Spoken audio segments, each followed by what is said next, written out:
wabarakatuh. Perkenalkan, nama saya Mary Wahyuni. Di sini saya akan mempresentasikan tentang konfrontasi umat Islam terhadap kolonialisme Jepang. Kolonialisme Jepang di Indonesia. Jepang masuk ke Indonesia pada tahun 1942. Jepang masuk ke Indonesia dengan propaganda Jepang pemimpin Asia, Jepang saudara tua bangsa Indonesia. Serangan Jepang ke pangkalan Angkatan Laut Amerika Serikat di Pearl Harbor memicu perang antara Belanda dan Jepang. Sebelumnya, Jepang telah menyerbu Cina dan Indochina, selanjutnya ke Muang Thai, Burma, Malaya, Filipina, dan Hindia Belanda atau Indonesia. Jepang pun memperoleh kekuasaan di Indonesia setelah berhasil melawan Belanda. Dampak dari masa kolonialisme di Indonesia. 1. Kehidupan politik. Dari awal pemerintahan Jepang telah melarang bangsa Indonesia untuk berserikat dan berkumpul. Jadi, Jepang membubarkan organisasi-organisasi bentukan Hindia Belanda. Yang kedua, kehidupan ekonomi. Jepang selalu berupaya untuk mengeksploitasi sumber-sumber bahan mentah untuk industri perang. Yang ketiga, tahap penguasaan, yaitu menguasai seluruh kekayaan alam, termasuk kekayaan milik pemerintahan Hindia Belanda.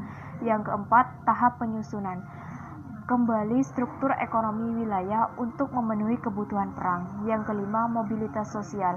Jepang memanfaatkan tenaga manusia untuk Romusa untuk kepentingan sarana dan prasarana Jepang. Mereka bekerja tanpa upah. Jepang menyebut Romusa dengan sebutan prajurit ekonomi atau pahlawan bekerja. Yang keenam, birokrasi.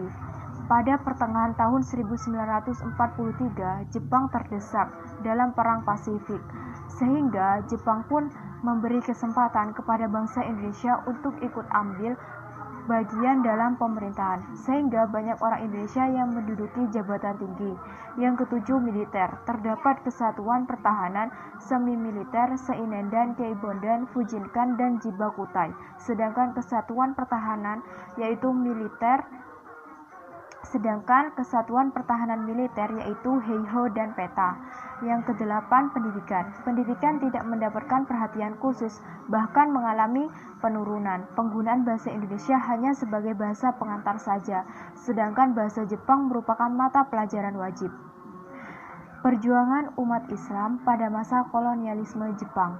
Tujuan utama Jepang menduduki Indonesia adalah untuk menguasai sumber-sumber alam, terutama minyak bumi, guna mendukung potensi perang Jepang serta mendukung industrinya. Jawa dirancang sebagai pusat penyediaan bagi seluruh operasi militer di Asia Tenggara dan Sumatera sebagai sumber pasokan minyak utama. Akibatnya, banyak dampak negatif yang merugikan. Rakyat Indonesia akhirnya menyusun perlawanan besar-besaran kepada Jepang.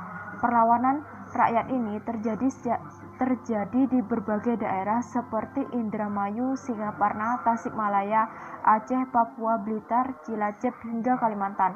Perlawanan rakyat tidak hanya dilakukan secara fisik, gerakan bawah tanah pun dilancarkan untuk memperoleh informasi dengan menyusup ke basis pertahanan Jepang di Indonesia. Sekian dari saya, kurang lebihnya saya mohon maaf. Wassalamualaikum warahmatullahi wabarakatuh.